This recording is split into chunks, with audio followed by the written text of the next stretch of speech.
झलके कि गजब महल झलके कि गजब मंदिर झलके आइल बनी पैदल बाबा चलके कि गजब मंदिर झलके।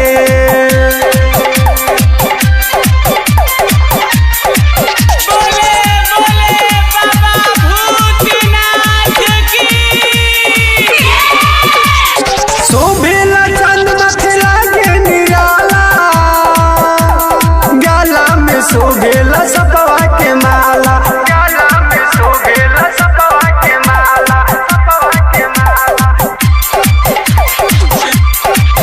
आइए बाबा मूर्ति से निकल के आइए बाबा मूर्ति से निकल के कि गजब महल झलके कि गजब मंदिर झलके।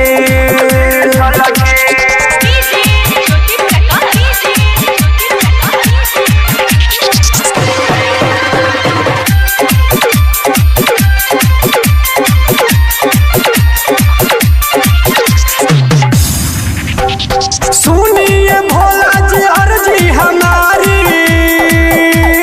कदी कोरोना के दूर बीमारी कदी कोरोना के दूर बीमारी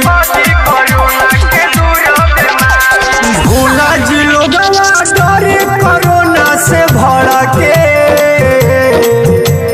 भोला जी लोगवा डरे कोरोना से भड़के कि गजब महल झलके कि गजब मंदिर झलके।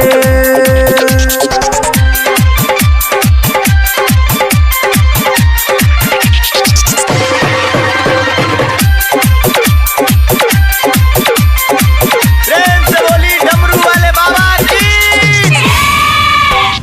राधेश्याम बाबू है तोहके मनावे नच नच डीजे पे कमर हिलावे नच नच डीजे पे कमर हिलावे मारी चिलम तो अखिया हमरो फरके मारी चिलम तो अखिया हमरो फरके कि गजब महल झलके कि गजब मंदिर झलके आइल बनी पैदल बाबा चलके आइल बनी पैदल बाबा चलके कि गजब महल झलके कि गजब मंदिर